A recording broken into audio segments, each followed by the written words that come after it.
Bueno, buenas tardes a todos. Muchas gracias a Presip por el espacio para poder brindar algunos aspectos relacionados con la bioeconomía.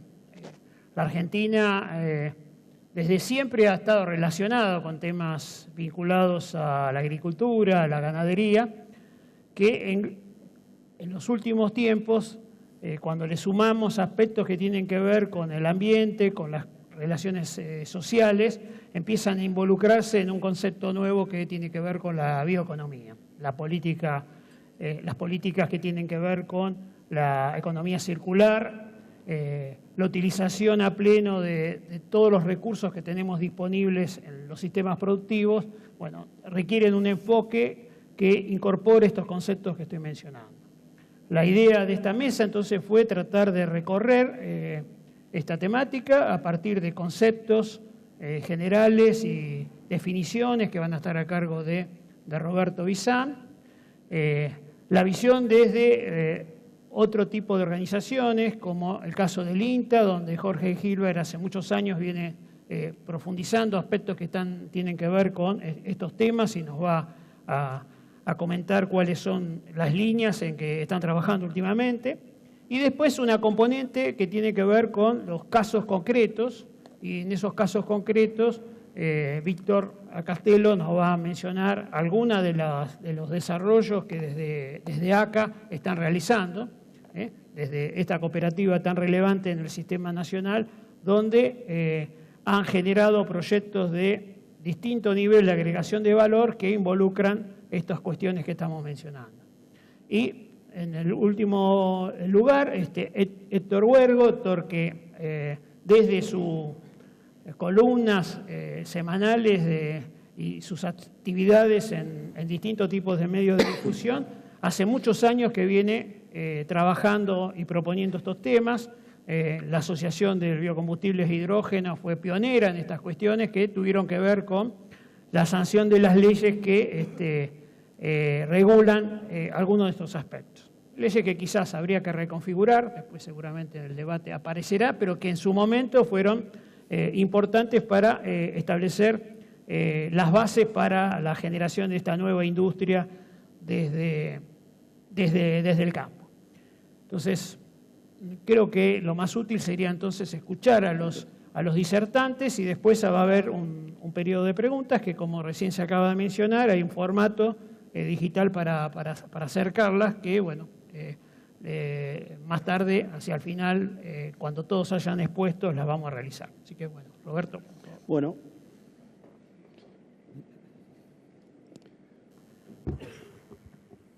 No sé por cuál... ¿Sale bien? Ok. Bueno, buenas tardes, muchas gracias por la invitación. 2 de la tarde invita al bostezo. Trataremos de hacerlo lo más amable posible desde el punto de vista académico. La verdad que más allá del punto de vista académico, y da más y da menos, lo que yo quiero charlar son básicamente 4 ideas que tienen que ver con la definición de bioeconomía o con el concepto. Hace más o menos 15 años el término empezó y se reflotó en distintos lugares. Y la verdad que a mí en lo personal me queda siempre la duda si esto es algo viejo con un lenguaje nuevo, si es marketing o si es un concepto revolucionario que nos va a flashear la cabeza, como dicen los teenagers hoy en día. ¿De dónde viene la palabra bioeconomía? A ver, estoy tentado a dar clase. Levante la mano el que sabe quién es Nicolás Georgescu Roegen. Economista rumano, 1952. La ley de entropía y la actividad económica, su libro fundamental. Georgescu, que fue el primero que usó la palabra bioeconomía, lo que hizo fue lo que hacen los economistas habitualmente, copian de otra disciplina. ¿Y a qué disciplina empezó a copiar? A la física. ¿Y a qué física?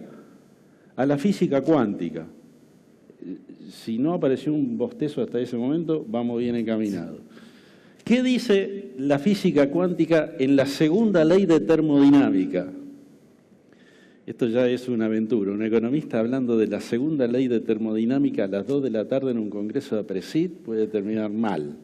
Pero a guisa de que me voy a hacer cargo del tema, la ley de termodinámica dice, miren, cuando usted pasa de un estado a otro, la energía se va a transformar de alguna manera en un porcentaje y en otro porcentaje va a volver a la naturaleza tal cual estaba.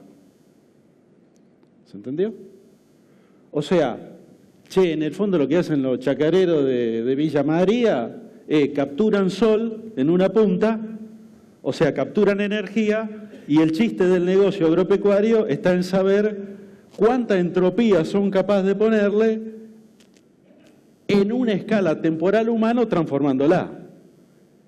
Entonces, ese es el concepto básico de bioeconomía al cual este economista que es, ahí está la foto, que es Georgescu Roetgen o Nicolás Georgescu Roetgen, dice, miren, la entropía es un problema de termodinámica que permite medir la parte no utilizable de energía contenida en un sistema. Eso dicen los físicos. Y este señor le dice, afirma que al igual que la energía, la materia está sujeta a entropía. O sea, parte vuelve a la naturaleza y parte se transforma. Y el chiste es darle valor económico a esa transformación al máximo. Y entonces la bioeconomía es un enfoque que reconoce ese principio, siendo que los recursos naturales son finitos, excepto el sol, por lo menos hasta donde nosotros lo vamos a llegar a ver, según los cálculos. Pero, ¿cuánto de eso se transforma y cuánto vuelve a la naturaleza sin transformación? Es como el núcleo de la bioeconomía. Y ese principio simple, que es el núcleo de la bioeconomía, tiene casi un ejercicio implícito que hace la persona que opera económicamente, consistente en lo siguiente: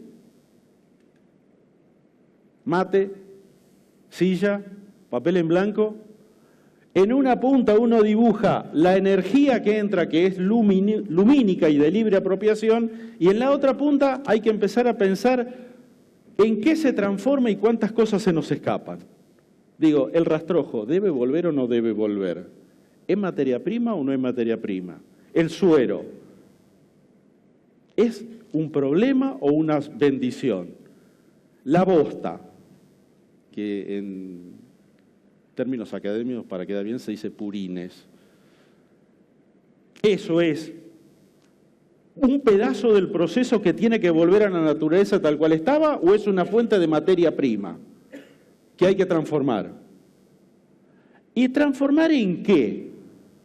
En algo que tenga valor económico y que recircule a la naturaleza en una escala que la podamos capturar. Eso es básicamente lo que Georgescu Roetgen pasó como mensaje a la economía y que es la base de un montón de gente hablando de bioeconomía. Ahora, eso fue década del 50 del siglo pasado. ¿Qué pasó en la mitad? Que reflotó el tema. Y lo que pasó en la mitad es que hay un crecimiento poblacional muy fuerte y una urbanización creciente. Tipo que se va a la ciudad, come de una manera distinta. Y en ese proceso de urbanización aparece la segunda misiva propia de los desarrollos montados sobre economías populares menos desarrolladas. Repito, los desarrollos globales montados sobre economías menos desarrolladas, tipo China, India y África que viene viniendo. Que gente que ingresa al mercado y le va a presionar sobre cómo utilizar esa energía lumínica que usted está capturando de alguna manera. Y el otro problema que aparece es que del modelo previo hemos heredado, o sea, del modelo de energía fósil, vía combustibles o vía plásticos, cracking de la molécula fosilizada durante 40 millones de años, lo que hemos heredado y que empieza a asfixiarnos es el problema de la montaña de desechos, que van a tardar miles de millones de años en volver a la naturaleza o algún número que escapa de la escala humana. Entonces, frente a eso, la idea de bioeconomía, pensar a los recursos naturales como energía recirculable, empezó a tomar lugar en la agenda económica. Y éramos pocos, la abuela se fue de joda, son las 2 de la tarde, etcétera, etcétera. Apareció la biotecnología. O sea, una tecnología, más allá de los transgénicos, más allá de los transgénicos, apareció la biotecnología como forma de modificar el ADN para hacer mucho más eficiente esa transformación de energía en biomasa y después esa transformación de biomasa en productos aguas abajo. O sea, los rendimientos físicos que nosotros estamos viendo, el salto en maíz y en varios productos más, no es otra cosa que la biotecnología aplicada a la mejora fotosintética o captura de energía en términos de Roentgen. En definitiva, eso es como la base de la bioeconomía, con lo cual yo diría, moda académica me parece que llegó para quedarse. Mapa para el desarrollo industrial del siglo XXI, ahí estoy más de acuerdo. Porque entonces ahora empezamos a pensar la planta de maíz, como dicen, el maíz, como dicen en el interior, mi abuelo, no como un problema de grano, como un problema de biomasa sobre el cual hay que hacer cracking. En el sentido de que, después los que me siguen en el uso de la palabra van a abundar en ejemplos. Yo tengo el rol de hermano segundo, o sea, cuento lo que mi hermano mayor hacía. Y le sumo un poco más.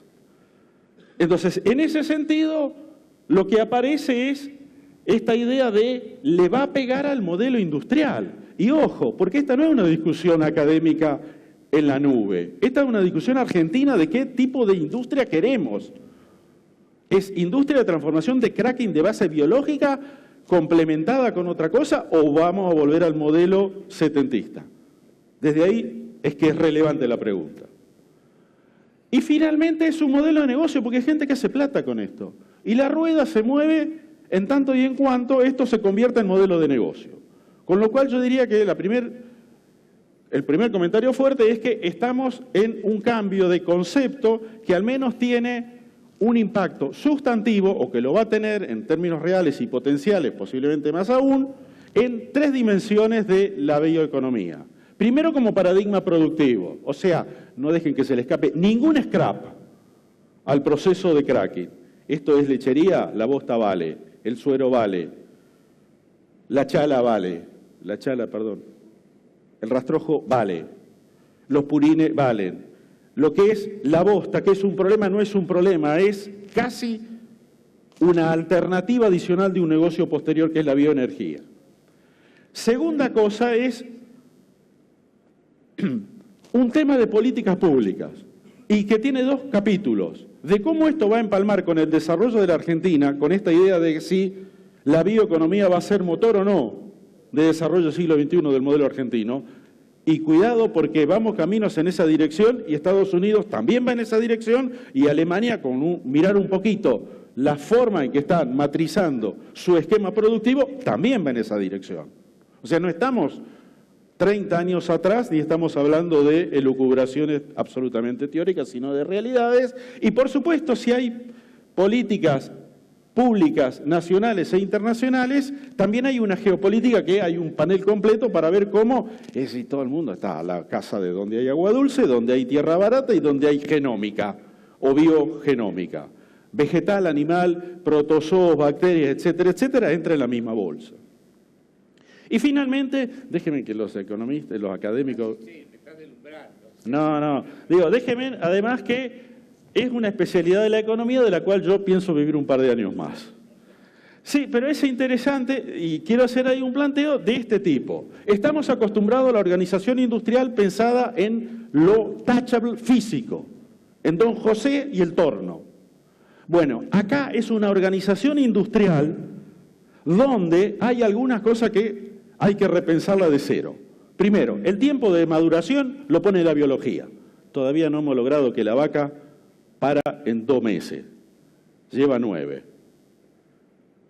O sea, el tiempo de producción es biológico. Y además otra, es un sistema abierto, constantemente cambia. Y además, y en diferencia al modelo previo donde el torno de Don José no aprendía, acá la naturaleza y lo biológico aprende, y aprende rápido. Si quieren un ejemplo, es maleza resistente. Pero hay un montón de otros ejemplos de naturalezas que aprenden constantemente, con lo cual en el propio modelo de negocio y de organización hay que prever que vamos camino a una economía empresaria que tiene una matriz distinta de la estrictamente industrial. Cuando yo llevo esto al agro, que es el tema que nos plantea, vamos a un esquema de este tipo. Lo que yo había pensado cuando era más joven, y mi familia se dedicaba a esas cosas, era producción agropecuaria de cultivo por escala. Entra tanta energía, sale tanto grano por hectárea. Ahora el problema o el planteo es mucho más complejo, porque esa energía que sale es base de materia prima, más allá de todos los servicios que mueve, para procesamiento industrial. ¿Para qué? Para biocombustible, que está en el centro, después Gilbert se va a encargar de eso, y para biomateriales. Biomateriales aparece como otro campo de desarrollo de lo agrícola. Redondeo, lo que era escala, se reducen entropías en los nuevos modelos, bajan los costos de transacción, interesa la complementariedad más que la escala como modelo de negocio y el recirculado de energía a escala temporal humana. ¿Cómo baja eso a los negocios? Yo creo que en general podemos plantear estrictamente desde lo primario, y en los últimos 2 minutos, 1 minuto que me queda, quiero hacer 3 modelos de negocio que nosotros estamos viendo. Primer modelo, exprima la vaca. O sea, adentro del modelo de agro, buscar todas las sinergias. Y el segundo rengloncito es el uso de lo que hasta ahora eran desechos como base de bioenergía. Segundo modelo, industrialización a baja escala. El mundo de las extrusoras o de las plantas etanoleras chicas, asociado con el feedlot, los cerdos o la industria aviar cercana. Y en la otra punta la captura de purines y desechos de estas industrias para recircular energía. Acá lo que hacemos es, el negocio sigue siendo el agro como primer escalón de la industrialización en origen. La industria del cruce del pueblo, con la extrusora o la planta, casi digo la marca, chica de etanol. Y lo tercero es, y si hacemos cracking de biomasa, y a mí, la verdad, viendo lo que están sentados por hablar, me da medio vergüenza plantear los 3 modelos de negocio, digo, y si hacemos cracking como negocio en sí de la biomasa, con granos, desechos vegetales, poda, etcétera, etcétera, a escala industrial, con aguas abajo. Y entonces hago bioenergía como negocio per se central. Y le adiciono todo lo que sean subproductos para bovinos, porcinos, etcétera, etcétera, más los biofertilizantes. Y si estoy cansado de hablar, me tomo una bebida gaseosa que está carbohidratada con anhídrido carbónico, también producto de ese modelo. O sea, donde yo lo que estoy haciendo son operaciones industriales de base biológica con un gran signo de pregunta respecto al marco regulatorio de funcionamiento. En síntesis, y con esto cierro, Fernando, y disculpa por los 2 minutos más que me llevé, me parece que estamos en un momento donde el concepto es una guía tanto para políticas públicas como para negocios y que abre la puerta a hacer un capítulo de lo que uno podría llamar el salto 2 de estas que son las producciones biológicas renovables, con cuidado sustentable. Muchas gracias.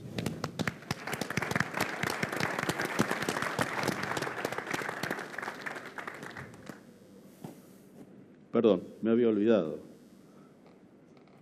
Así volvemos al inicio.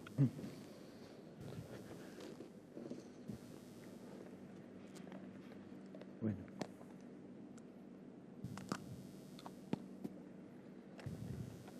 Gilbert.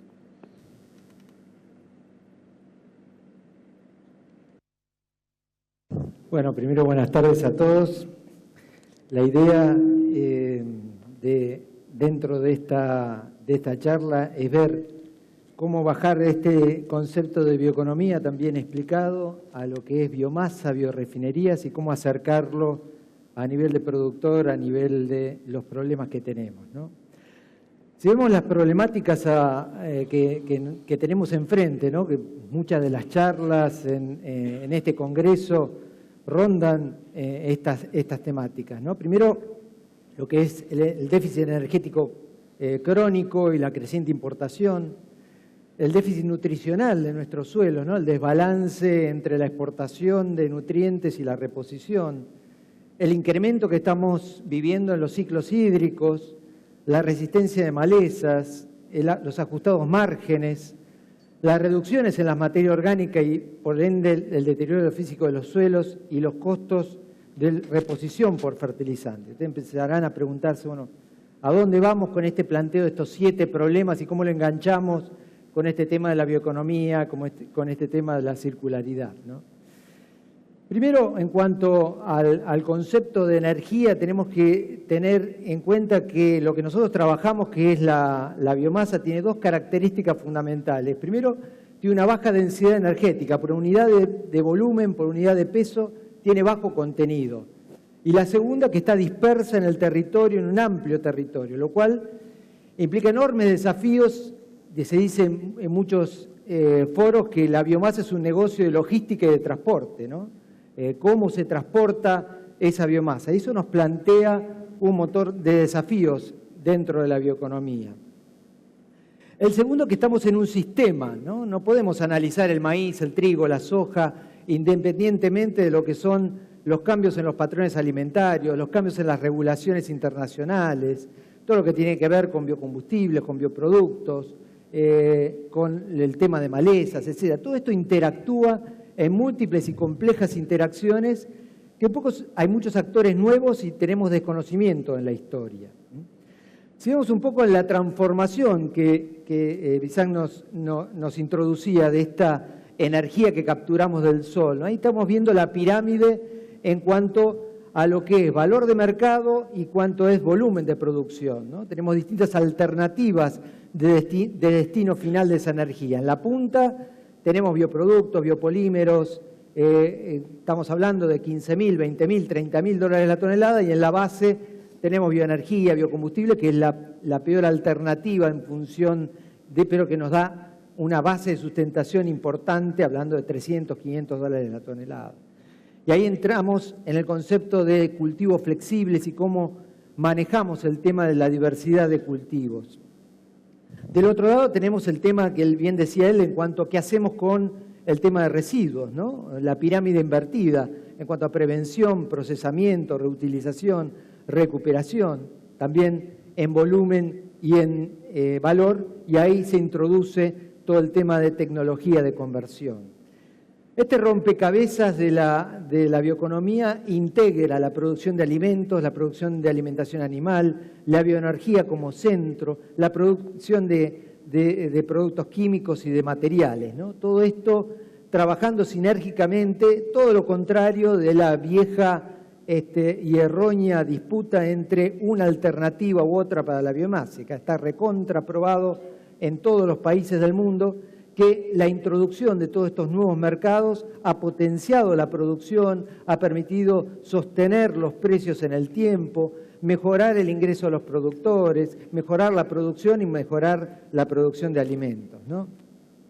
Sanders, que vino creo el año pasado, el anteaño a este congreso, también nos introducía en todo el tema de las oportunidades que tenemos en la biomasa de hacerlo a pequeña escala, de hacerlo cerca del productor, debido a la reducción significativa del consumo, del traslado de esa biomasa por unidad de producto, ¿no?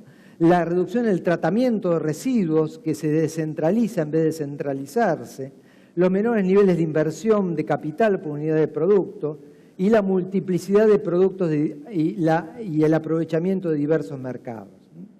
Bueno, este tipo de diagramas que recién vimos son muchas flechas, son muchas cosas circulares que a veces uno le escapa al entendimiento, ¿no? Y vamos a introduciéndonos en un ejemplo que les quiero traer, el tema de las refinerías de biogás, ¿no? Y cómo esto que vemos en teoría acá, con flechitas que van y que vienen, y distintos productos, cómo lo podemos ver en casos prácticos en la práctica. Esto es una iniciativa que comenzamos este año junto con el Consorcio Italiano de Biogás y la Universidad de Michigan en Estados Unidos, que se llama Biogás hecho correctamente, ¿no? Lo cual implica introducir un montón de conceptos agronómicos y de visión sistémica al aprovechamiento de la biomasa. Entonces comenzamos a hablar de cobertura continua del suelo, ¿no? Mejoramiento de la calidad de agua. Acuérdense de estos 7 planteos iniciales que hicimos y cómo vamos uniendo esos problemas que tenemos a estas posibles soluciones, ¿no? La cobertura continua nos permite reducir la erosión, mejorar la productividad, reducir la emisión de gases de efecto invernadero. El tema de incremento de la materia orgánica en los suelos, ¿qué nos brinda? Menores pérdidas de nutrientes, mejores aprovechamientos del agua, mayores fertilidad y rendimientos, reducción de huella de carbono. La estabilidad económica, ¿no? Aumenta el flujo de caja del establecimiento, la reducción en la volatilidad frente a los mercados energéticos y alimentarios. Y por último, la valorización de estos residuos, ¿no?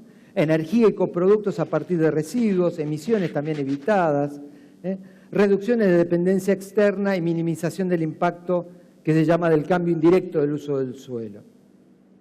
¿Cómo se ve esto en la práctica? En un caso específico que estuvimos trabajando y fuimos a ver en Italia, ¿no? Un planteo convencional con cultivos y cierta época del año donde le apagamos la toma corriente a nuestro campo, lo asperjamos con agroquímicos para que deje de funcionar y deje de capturar energía durante un periodo de tiempo.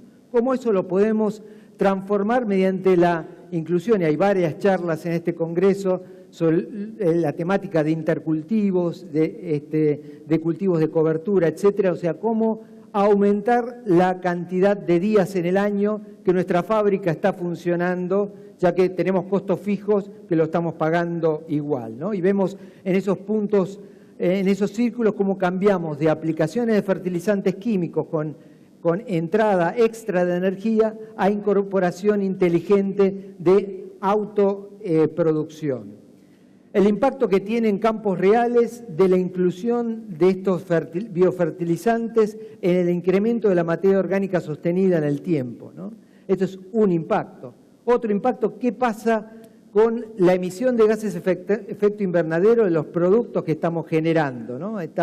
Hay una comparación entre el biogás convencional, aquel que se produce a partir de silaje de maíz y pequeña proporción de residuos, comparado con alternativas donde se comienzan a introducir diferentes tipos de materiales en el sistema, la inclusión de los intercultivos, de los cultivos de cobertura, etcétera, cómo baja sustancialmente la huella, en este caso la huella ambiental en cuanto a emisiones de esas alternativas.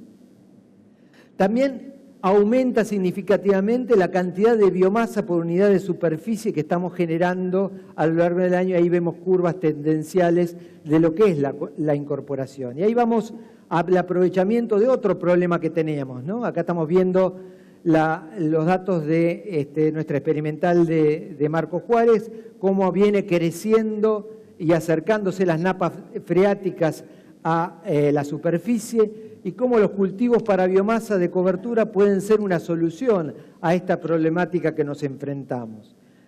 En el tema de destino de energía, acá les muestro las variaciones que tienen la inyección de energía en la red eléctrica en rojo y las variaciones que tiene la variación de consumo de energía en la red de gas convencional.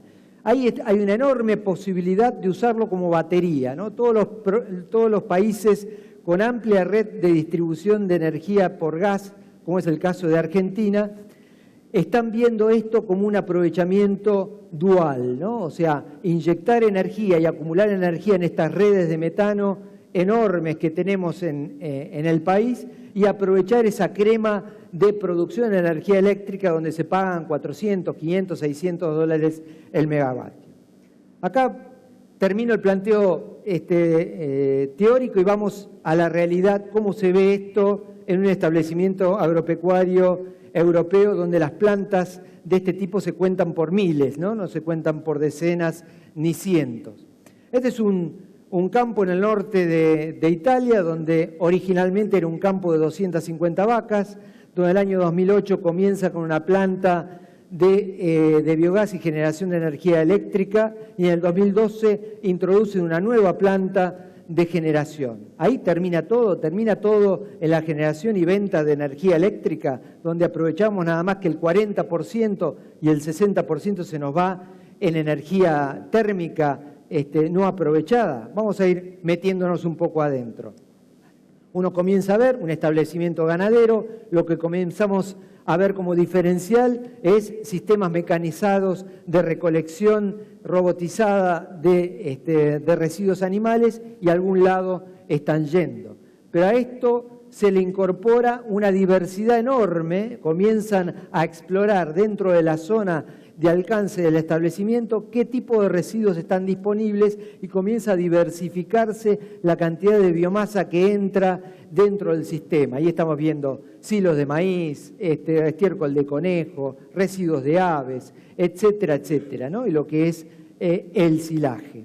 A esto le metemos la profesionalidad en cuanto tanto al diseño como la operación de la planta, ¿no? Tenemos que tener una operación muy profesional de este tipo de plantas para justamente manejar esta diversidad de productos que estamos trabajando. Y ahí el tema de logística, de transporte, ¿no? Yo contaba en unos establecimientos, cada 20 minutos estaba circulando un tractor con residuos que entraban y salían del establecimiento. Nos metemos un poquito más y comenzamos a ver, se empieza a abrir este abanico, ¿no?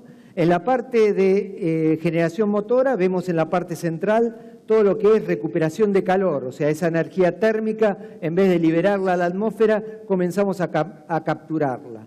En el tema de efluente ya no lo manejamos como un efluente crudo, si comenzamos a introducir tecnología que hace una extracción de la celulosa no transformada, y con el calor se pasteuriza esa celulosa y se convierte ¿en qué? En una cama para animales estabulados, como ser los grandes tambos que estamos teniendo en la Argentina, donde muchas veces se usa como cama de animal arena. Se usa en cambio de arena este residuo celulósico pasteurizado que evita el 50 al 70% del uso de antibióticos.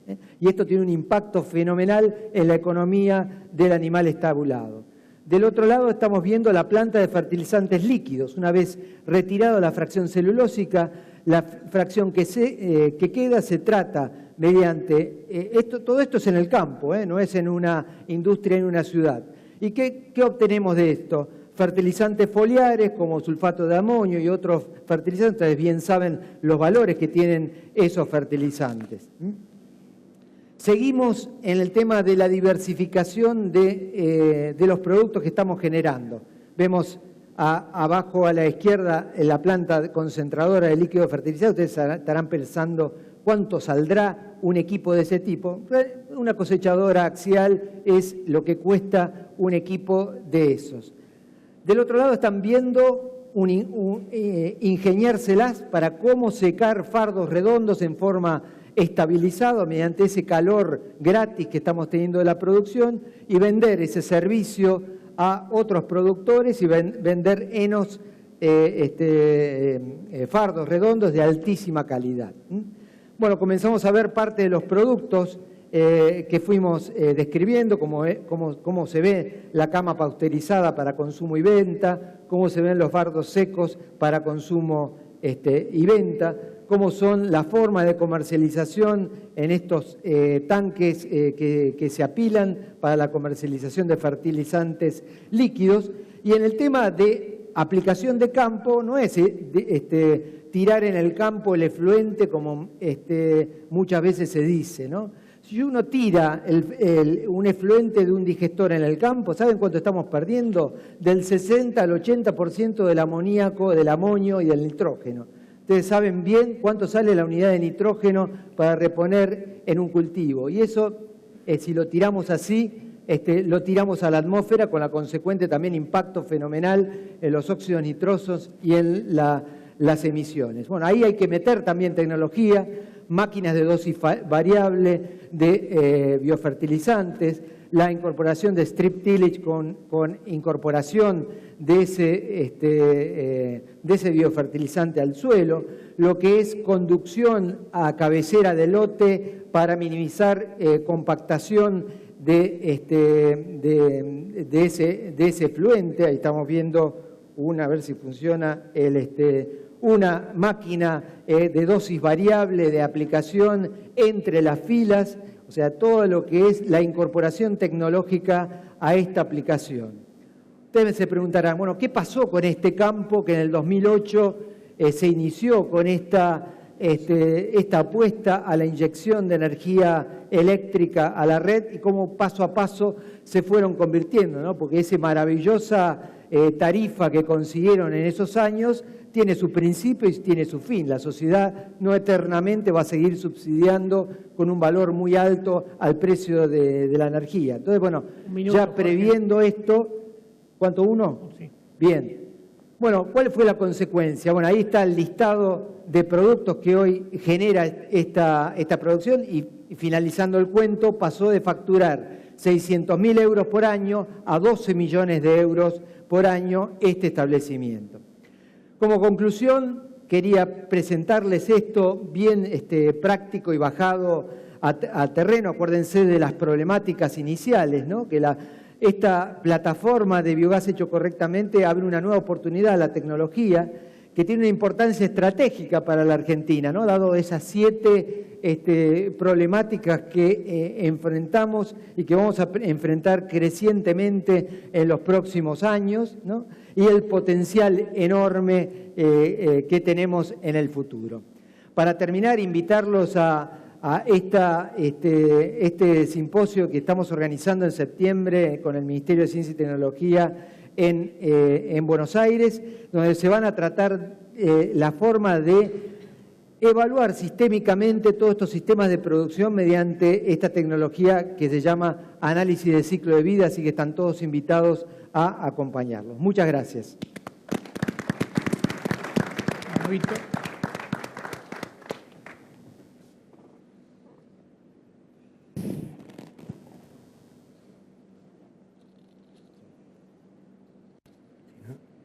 Otro micrófono. Sí, ¿viste cómo calzó?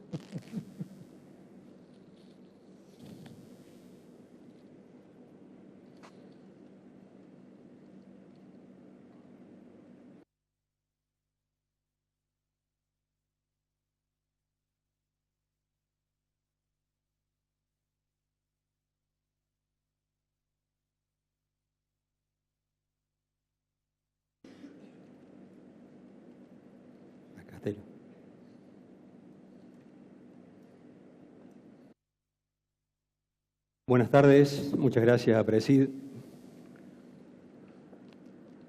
por la invitación. Yo voy a hablar de 3 casos reales de la Asociación de Cooperativas Argentinas, pero antes de hablar de los 3 casos reales, en 30 segundos contarles lo que es el sistema asociativo ACA. Esta es una forma muy práctica de mirarlo.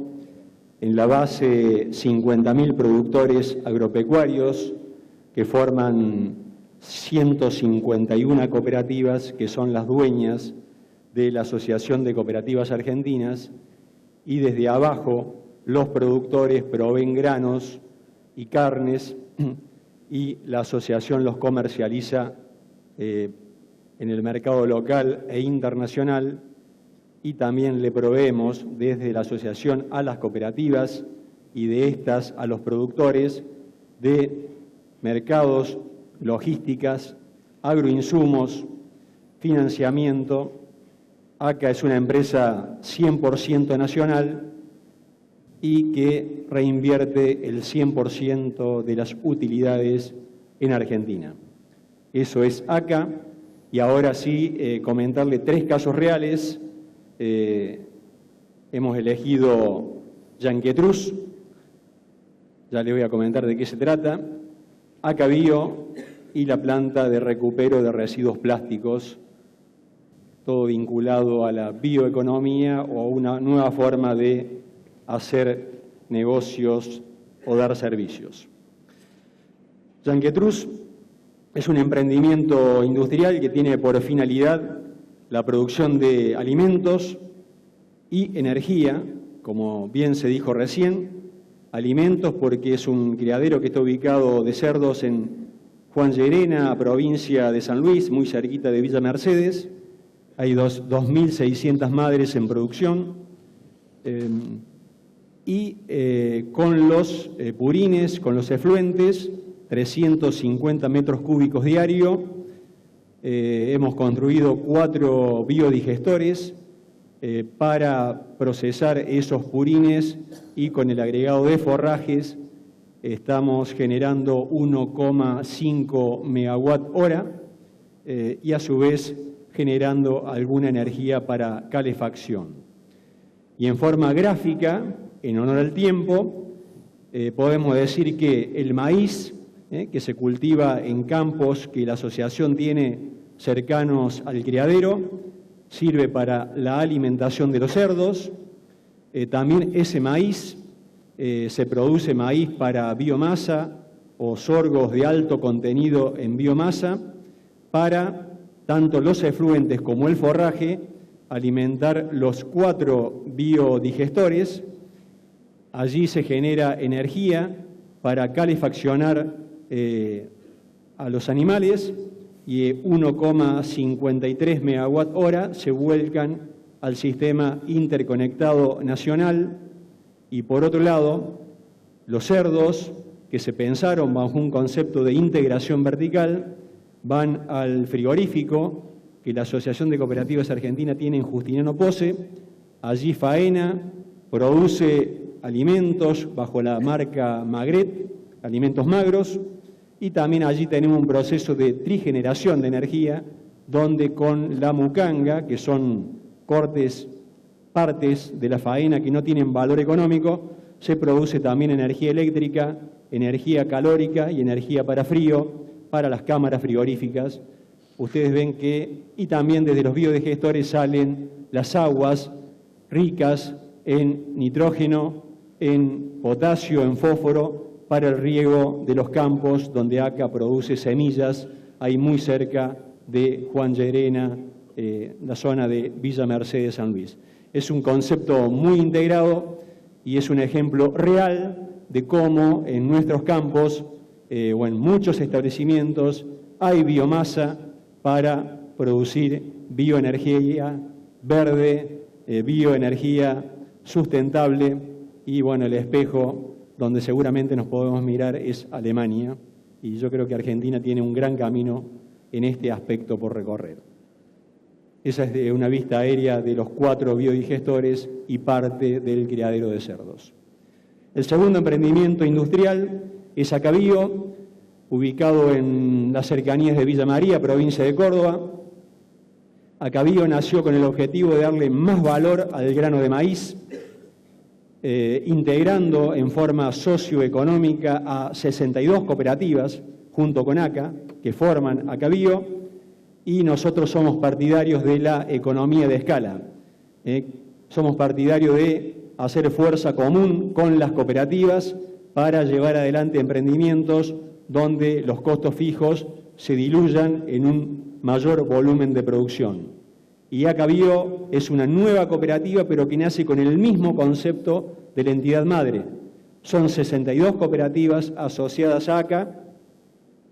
Al estar ACA en el proyecto, también los dueños de Acabío son los 50.000 productores que forman la asociación, donde esos productores nos proveen el maíz y desde Acabío los coproductos de DGS y Burlanda llegan a nuestras cooperativas y de ellas a los productores. Del grano mágico de maíz, solamente del almidón se obtiene el bioetanol, se recupera el CO2, el dióxido de carbono, con destino a la industria de las bebidas gasificadas, y hemos hecho un joint venture con una empresa de Villa María, que ya tenía el mercado del dióxido de carbono, y hoy produce dióxido de carbono de maíz, sustituyendo gas de origen fósil para su producción. Y el resto del grano de maíz, proteínas, aceites minerales se concentran en la burlanda y en el DDGS en su versión húmeda o seca. Esto es Acabío en grandes números, una planta con una capacidad para moler 380.000 toneladas de maíz. En este último año, cerrado días atrás, el 30 de junio, hemos procesado 350.000 toneladas de maíz, produciendo 142.000 metros cúbicos de etanol que fueron para el corte de las naftas.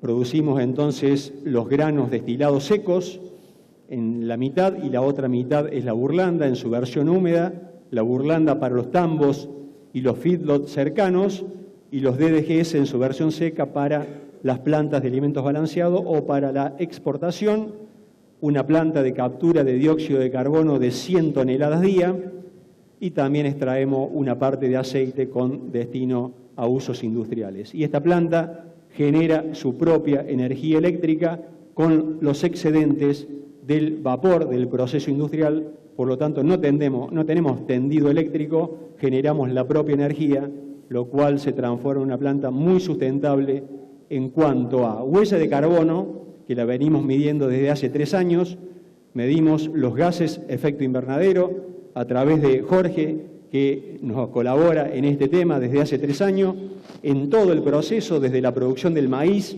desde el campo de ese productor que ya está emitiendo gases desde la siembra del maíz, cuando aplica fertilizantes, cuando lo cosecha, cuando ese maíz se fleta hasta Acabío y todo lo que se genera dentro de la planta con el consumo del gas, etcétera, y el transporte hasta las empresas petroleras que compran el bioetanol, llegamos a la conclusión que el etanol de Acabío genera un 63% menos de gases efecto invernadero que la nafta proveniente de hidrocarburos. El balance ambiental de Acabío yo le diría que es muy sustentable por el dato que di recién y porque también el ratio energético es favorable. Cada una unidad de energía que se consume en Acabío se producen 2,13 unidades de energía. Es un proyecto, como nos gusta graficarlo, donde todos ganamos. Gana el productor de maíz porque tiene más demanda de maíz en la zona, gana el productor de leche y de carne porque tiene hoy un complejo proteico de muy buena relación costo-beneficio, la empresa que genera excedentes y los distribuye a las cooperativas y de estas a los productores socios, y también el Estado y el ambiente porque hay más empleo. Argentina le sobra maíz, este año va a exportar más de 20 millones de toneladas de granos. Argentina puede ir a un corte de las naftas del 25%, hoy se cortan al 12%, solamente con 3 millones de toneladas más de maíz, de esas 20 que se exportan, podríamos tener autos que funcionen con naftas cortadas al 25% de etanol. Es una decisión política, el maíz sobra, sabemos hacer el etanol, la tecnología está, los capitales están, es una decisión del gobierno ir pronto a un E25 y para el campo sería una muy buena noticia. Y el tercer caso, ya no tan vinculado a la bioeconomía, pero sí tiene fuerte impacto, fuerte impronta ambiental este proyecto, que hace 15 días, 2 semanas que está puesto en marcha, es la planta de recupero de residuos plásticos que está construida en Cañada de Gómez, provincia de Santa Fe. Desde el 20 de julio pasado está ya moliendo plásticos recuperados que vienen del campo, usados, y el objetivo del proyecto es recuperar los silobolsas usados por los productores y los bidones de fitosanitarios que también quedan dando vuelta a veces por el campo.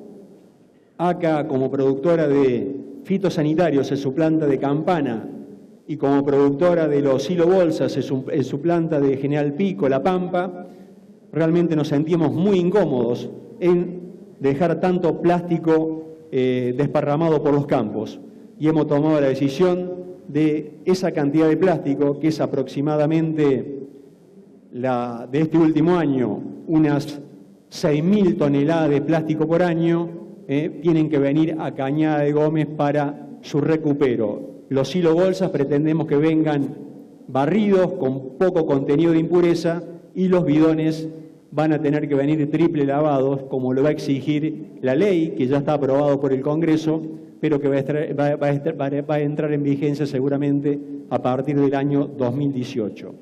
Es decir, todo el plástico que se envía al campo tiene que retornar con una logística inversa a la planta que ya está en producción en el Parque Industrial de Cañadas de Gómez.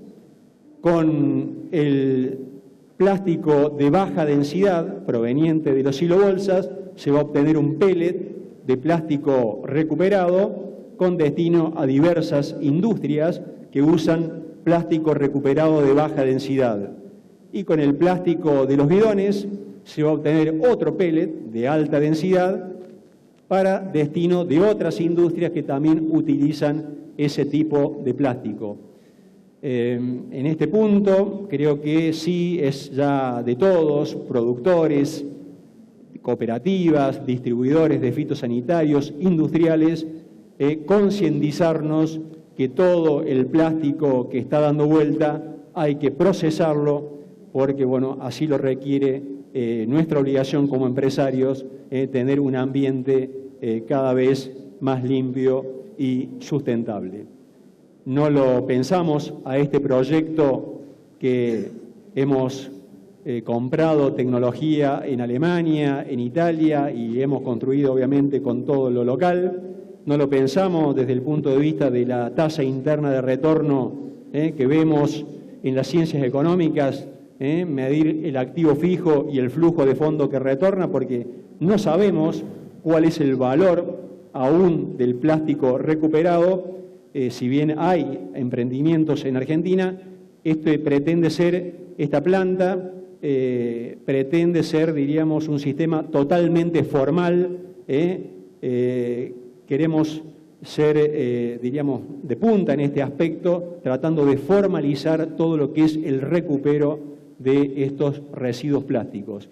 Y hemos acuñado un término que es la TIR ambiental, porque cuando nuestro Consejo de Administración aprobó el proyecto no se lo podíamos sustentar desde lo económico. Aquí está el presidente y el secretario de ACA, pueden dar fe de lo que digo. Muchas gracias por estar presentes. Cuando defendimos el proyecto, lo defendimos como una extensión positiva del negocio de fitosanitarios y del negocio de pentasilos para no dejar residuos plásticos que dieran vueltas por los campos. Un minuto. Y finalmente, acá ya un poquito más atrevido, nuestro concepto es nada se pierde, todo se transforma, como algún físico francés lo enunciara ya hace muchas décadas. Sí, vamos con un ejemplo muy gráfico. Víctor. Un minuto, me alcanza, gracias. Vamos a ir con nuestro auto a un restaurante. Ese auto va a tener etanol de ACA Bio o de otra etanolera. Vamos a ir a un restaurante que va a tener la luz proveniente de biomasa, de biogás, de Yanquetruz. Vamos a pedir seguramente un bife de vaca o un bife de cerdo alimentado con DDGS de ACA Bio.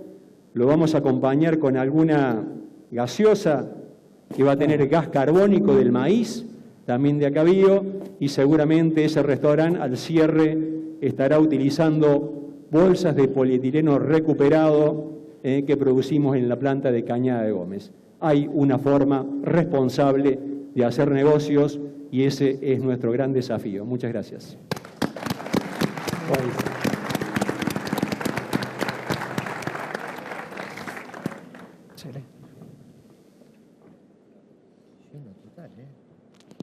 Sí. Excelente. Héctor Huertas. Pero mucho.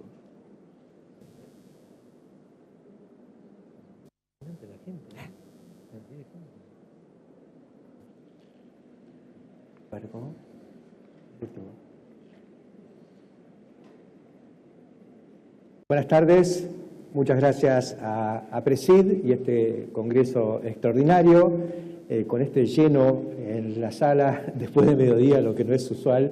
Se ve que el tema despierta interés. Y bueno, yo voy a tratar de desinflar un poco las expectativas de ustedes, diciendo que lo que escuchamos acá, y en particular la existencia de un caso concreto, nos marca que de lleno entramos en el mundo de la bioeconomía, que es como entrar al siglo XXI. El viernes pasado, vivimos, digamos, el lanzamiento del Tesla 3. Yo diría que aquí sí entramos de lleno en otra era. El Tesla 3 es el tercer modelo de esta fábrica de autos eléctricos que se convirtió ya en la automotriz más valiosa de los Estados Unidos, con una valuación bursátil de 55.000 millones de dólares. Hace un par de meses superó a General Motors, que era la primera, y hace 3 meses había superado a Ford, que era la segunda. O sea, primero se puso segunda, después se puso primera, y actualmente, aunque no se pueda creer, es la compañía más valiosa en la industria automotriz, nada menos, en los Estados Unidos, nada menos. Ahora, ¿qué tiene que ver esto con lo que vamos a hablar? Primero porque el dueño de esta compañía, el señor Elon Musk, unos dicen que es un empresario, es un emprendedor que vuela realmente alto, y tiene muchas compañías, pero las más conocidas son 3. Una, Tesla Motor, otra Solar City, que hace paneles solares, ¿no es cierto?, para obtener energía renovable, y la otra es SpaceX, que coloca satélites, es una empresa de cohetes, contratada por la NASA y por empresas privadas para el mundo satelital. Pero en última instancia lo que él dice, y por eso dice que está medio pirado el muchacho, es que lo que él quiere es colonizar Marte, porque si no andan los otros 2 emprendimientos, este planeta no va a ser más vivible. Y yo creo que esta solución del auto eléctrico, que fascina porque uno tiene la imagen de algo de contaminación cero, finalmente tiene un cuello de botella formidable, que es que la matriz energética que va a alimentar las baterías de estos autos, que no son autónomas, necesitan recargarse en algún momento, todavía se basa fundamentalmente en los Estados Unidos y prácticamente en todo el mundo en fuentes fósiles. Entonces, la existencia de un auto eléctrico no termina de resolver el problema mientras la generación eléctrica se esté sustentando masivamente en fuentes fósiles. Frente a esa alternativa, vale la pena pensar en que, bueno, un día vamos a poder generar toda la electricidad con biogás, como planteaba el último esquemita que nos mostraba Víctor Castelo, a quien voy a desafiar luego, porque está muy completito y muy redondo, pero tiene algunos casilleros que me gustaría poder debatir acerca de cómo llenarlos, y creo que aquí tenemos todo para poder hacerlo. Tenemos el biogás como fuente de electricidad, pero también tenemos el etanol como fuente de hidrógeno, ¿no? Y hay autos a hidrógeno y hay autos a celda de hidrógeno que son realmente muy atractivos y que pueden llegar a ser un poco la alternativa. Es como yo veo que se va configurando un poco el panorama global en materia de transporte, que va a estar basado en los autos eléctricos por un lado y en la celda de etanol. ¿Qué es esto? Bueno, es un auto eléctrico, finalmente, es un Tesla que tiene tanque, ¿no es cierto? El Tesla tiene enchufe, este no tiene enchufe, no necesita cargar sus baterías en la casa a la noche o en la estación de recarga como la que está construyendo Tesla Motor en Estados Unidos. Se va a ir recargando solo. ¿Cómo? Solo y a través de una mezcla de etanol y agua que va a funcionar como lo que les voy a mostrar ahora. Imaginen que este es el motor y acá tenemos una mezcla de agua destilada y alcohol, partes iguales. Ya lo puse, no hay magia en esto. Vamos a abrir la valvulita para que empiece a fluir este combustible y le damos marcha. Y así anda. Anda con una mezcla de 50% agua, 50% etanol. Es agro. La Argentina ha dado un salto tremendo en los últimos años con la instalación de las plantas de etanol. Creo que fue algo paradigmático. Pero lo estamos haciendo para alimentar los motores ciclo Otto inventados y desarrollados en el siglo XIX. Yo creo que no sé cuándo va a terminar, larga vida, porque estos motores hoy son los que usan los autos de Fórmula 1 y andan a 18.000 revoluciones por minuto y andan 1 hora y media y no se rompen, salvo los McLaren, digamos, los Honda. Pero en general no se rompen y llegan. Ahora, me parece que es hora de pensar en otra cosa. Alguien la pensó y lo tenemos acá. Esta es la celda. Esta es la celda de etanol. Mezcla de etanol y agua y anda.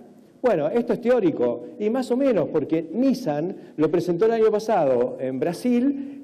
Nissan fue el auto oficial de los Juegos Olímpicos de Río de Janeiro el año pasado y ahí anuncia que para los próximos Juegos Olímpicos, que van a ser en Tokio, nada menos, el auto oficial va a ser el Nissan SOFC, Solid Oxide Fuel Cell. Se habla muy poco de esto todavía, lo mantienen con mucho sigilo, pero las pruebas terminaron hace un mes en Estados Unidos y esta tecnología llegó para quedarse. Noticia para todos nosotros, esta tecnología fue desarrollada en la Argentina. Yo escribí un artículo, me acuerdo, en el año 2006, o sea, hace 11 años, hablando del desarrollo que le había vendido el doctor Laborde del Laboratorio de Análisis Catalítico de la Universidad de Buenos Aires a una empresa española involucrada en energías renovables que era Abengoa. Bueno, esto está llegando al mercado y algunas de las grandes corporaciones, digamos, tecnológicas en el mundo alimentan la famosa nube, que alguien tiene que energizar a esa nube donde van todos los datos que nosotros queremos guardar en la nube. Bueno, se guardan en la supercomputadora que se alimenta con una celda de este tipo, alimentada con distintos combustibles. Una de las alternativas es el etanol. El etanol entonces es una molécula maravillosa desde el punto de vista energético, pero no queda todo ahí. Este es el esquema como funciona. Tenemos un tanque de agua y etanol, un aparato que se llama reformer, que es lo que tenemos acá, que entra a la celda y esto genera electricidad. La electricidad se almacena en baterías y con las baterías anda el auto. O sea, es un Tesla, pero que tiene en una parte un tanquecito que permite que no tenga que parar. Etanol es un nodo, es una molécula, pero a mí me llamó mucho la atención hace ya 10 años cuando fui a Estados Unidos a visitar un feedlot con un grupo de cabañeros de Aberdeen Angus de Argentina y nos encontramos dentro de la visita con un feedlot que había incorporado una planta de etanol. El proyecto era de E3 Genesis y fue el primer modelo de economía circular que vi funcionando, ahí en vivo y como un negocio que andaba. Bueno, perdón.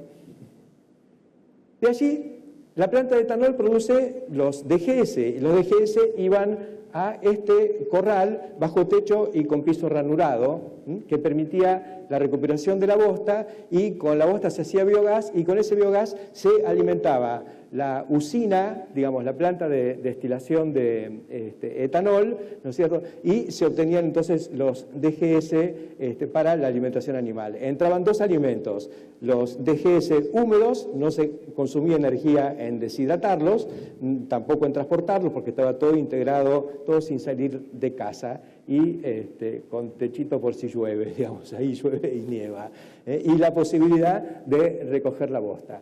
Uno dice, bueno, eso no es para nosotros. Y pensando en lo que nos planteaba recién, bueno, tanto Jorge Gilbert como Víctor Acastelo, criadero de cerdos. ¿Por qué el cerdo, que vale un 25-30% menos que el novillo, se banca instalaciones de este tipo, galpón, piso ranurado, recogida de la bosta y tratamiento de la bosta, y el novillo sigue en instalaciones tipo los chiqueros en los que criábamos los cerdos hasta hace 25 o 30 años. Es como para preguntarse y ver si empiezan a aparecer estos modelos de ganadería circular, no habrá llegado el momento también de pensarlos.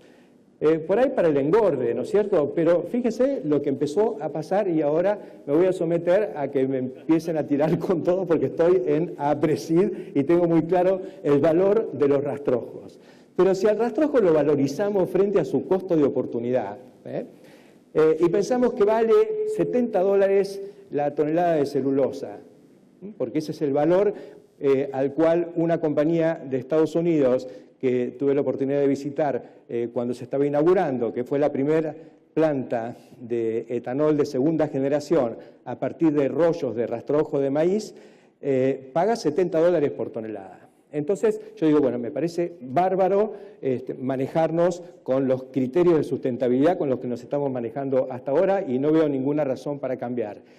Pero $70. Entonces uno empieza a pensar qué se puede hacer con esto sin, alterar o deteriorar nuestro concepto de la importancia del rastrojo para la sustentabilidad.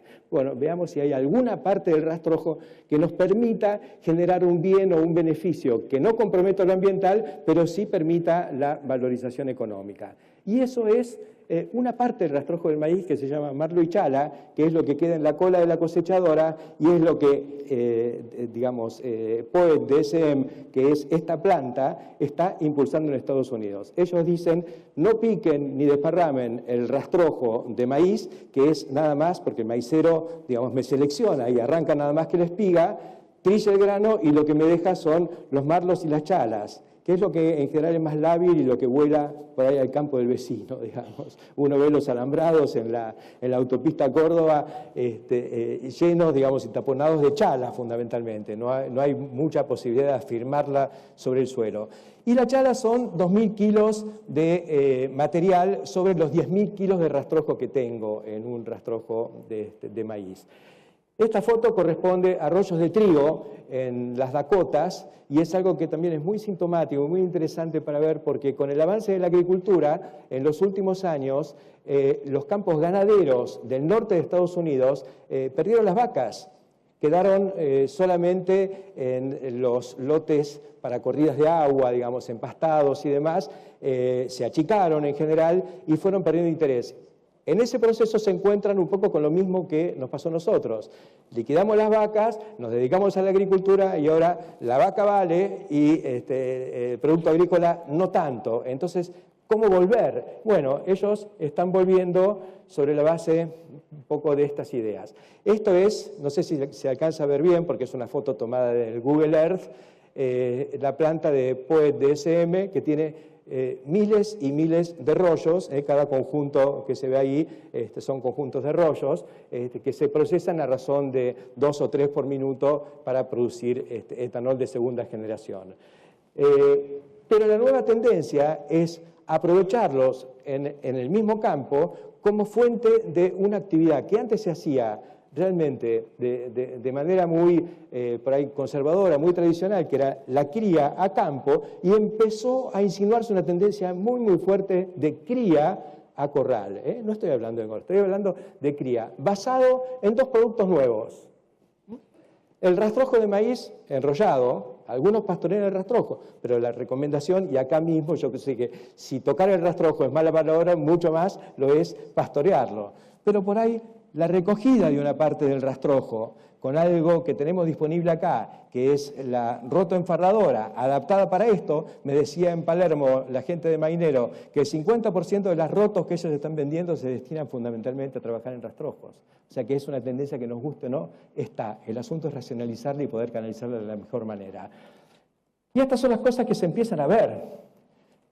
El corral, la nueva pastura para el ganado. Y miren la foto que ilustra este artículo salido recientemente en una revista de ganadería de Estados Unidos. La foto es esta. Son vacas con cría al pie engordadas a corral. Allá atrás se ve clarísimo un rollo. Y los 2 alimentos que utilizan estos, los 2 alimentos básicos son el rollo de rastrojo más los DGS.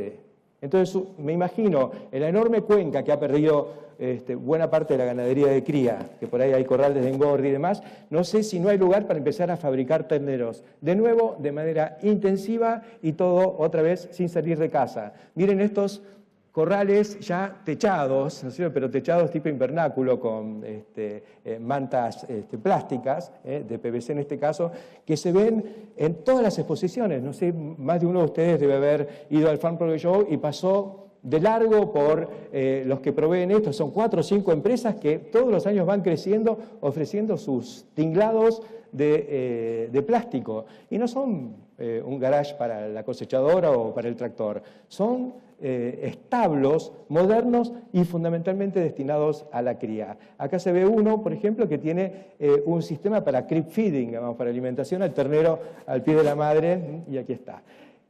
Y esto permite a la vez un tratamiento, un trabajo mucho más cuidadoso, cambia totalmente el funcionamiento de un establecimiento de cría, porque no tenemos más los puesteros, recorredores, tenemos todo metido adentro de un corralito y defendiendo animal por animal y viendo a diario y monitoreando qué es lo que pasa.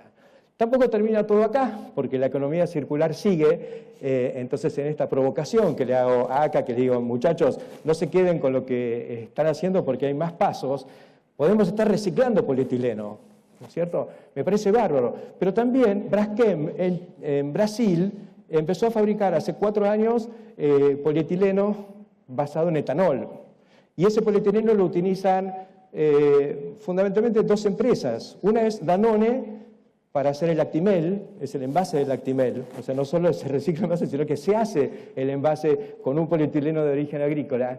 Y la otra es nada menos que Tetra Pak, donde todos los productos de Tetra Pak, la parte de polietileno que tienen en Brasil, se basan en etanol, que es un producto muy abundante allá. Cuesta un 30% más que el polietileno originado en la industria petroquímica a partir del gas. Pero me parece que en esta cuestión del sello de calidad, de las buenas prácticas agrícolas y demás, es algo para considerar, porque finalmente ese costo, ese sobrecosto de la materia prima, se diluye en los servicios que genera al final del día. Y llega en esta era de la economía 360, la economía circular y lo renovable, la alternativa de aprovechar los techos que vamos a poner cuando arranquemos con la estabulación a pleno en los tambos, un proceso que ya se inició en la Argentina y en toda la región, y empezamos a hacer como se empieza a hacer en Estados Unidos, que es usar esta estructura para meterle paneles solares y terminar de completar un poco todo esto. Esta intensificación necesita algunas máquinas muy especiales y de mucho tamaño, algunas nos mostró Jorge Hilbert, pero yo para cerrar esta charlita quería mostrarle una que vi hace un par de años en Alemania y que me pareció que es excelente porque es una gran máquina de desparramar bosta sobre el campo argentino. Muchas gracias.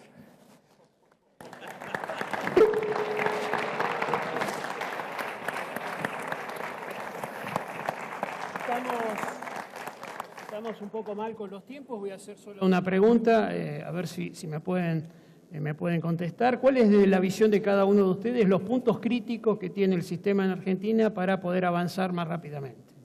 ¿Qué deberíamos superar para que estas 4 componentes que en cualquier negocio son la tecnología, el modelo de negocios, la normativa y el financiamiento, les parece que son los puntos más críticos para poder resolver y avanzar?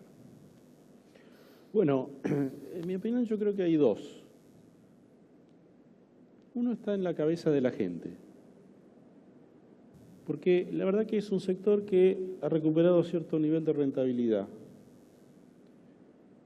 Tiene menos obstáculos que los que tenía, bastante menos.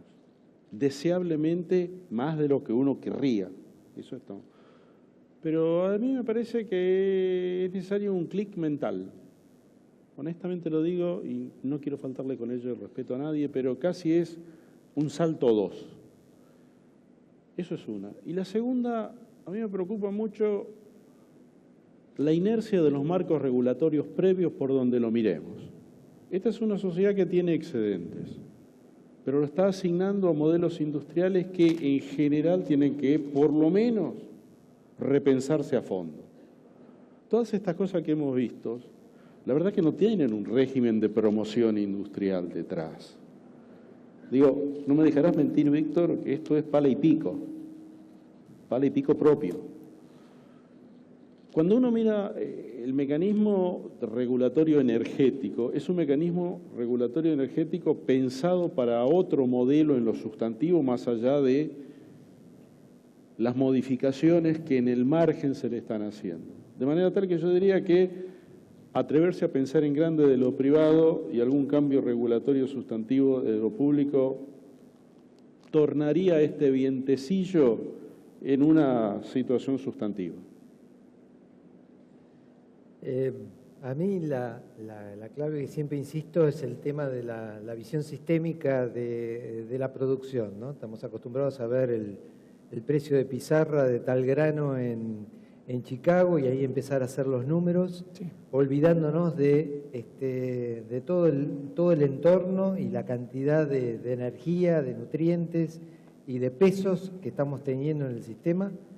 Por supuesto, esto requiere inversión y requiere inversión sobre todo de conocimiento para hacer un aprovechamiento. Así que yo creo que ahí se entraría un poco, o sea, unir un poco la idea que tuve al armar la charla, ¿no? Unir los problemas a las oportunidades junto con el conocimiento para ver cómo podemos transformar esos problemas en una oportunidad. Yo, sin desconocer la necesidad de un marco institucional acorde, a veces el zorro cuida al gallinero, digamos, estamos hablando de bioenergía y demás, pero la cuestión energética en la Argentina parece patrimonio de lo tradicional, digamos, del sector petrolero, fundamentalmente. La industria automotriz, que debiera adaptarse a estas corrientes novedosas, yo hablaba de Tesla. Bueno, Tesla no va a entrar a Argentina, porque pueden entrar autos híbridos o eléctricos y demás, pero siempre que uno tenga fábrica acá, digamos, con lo cual estamos condenados a... Pero bueno, alambraron un poco ese sector. Pero así todo, ¿no es cierto? Y en los años más complicados para la agroindustria en la Argentina, ACA hizo lo que hizo. ACA aprovechó cuanta ventanita abierta hubo, basándose en los principios tan anhelados por todos nosotros, que es asociativismo, escala, y metió todo esto dentro de un combo fenomenal, y hoy resulta que las bebidas cola tienen dióxido de carbono, residuos de una planta, y todo eso se hizo sin pedirle permiso a nadie. Entonces, a mí me parece que ha habido fisuras, ha habido oportunidades, y muchas veces nosotros que nos enorgullecemos, y yo en particular resalto todo lo que ha sido esta segunda revolución de las Pampas, y digo, pucha, por ahí nos hemos quedado, ¿no? Y no aprovechamos las ventanitas y las fisuras que siempre están y que permiten hacer cosas. Me encantaría ver, acá veo grandes feedloteros en la Argentina, me encantaría ver el feedlot pegado a la planta de ACA Bio, con piso ranurado, y que el biogás de eso entre. No hay nada que lo impida. Ojalá nos den la tarifa, todo lo que necesitamos, pero se puede avanzar muchísimo en este tipo de combinación. Yo creo que como empresarios un marco regulatorio, digamos, reglas estables y claras, creo que es fundamental. Lo conté muy rápido el tema de los biodigestores, pero estuvieron 4 años parados en San Luis terminado y no había forma de acordar una tarifa que se acordó ahora 2 meses atrás. Por lo tanto, cualquiera sea la normativa, tiene que ser estable y clara. Y luego creo que Argentina tiene que dar un salto en productividad. Creo que el tema mano de obra, Argentina siempre va a tener sueldos relativamente altos, pero por ahí hay formas de ganar productividad. Creo que el tema impositivo alguna mejora tiene que tener, e infraestructura, ¿no? El campo requiere mejoras en infraestructura y luego tenemos un campo ilimitado para crecer. Bueno, muchas gracias, creo que fue un lujo esta mesa, así que muchas gracias a ustedes y muchas gracias a Presi por el espacio.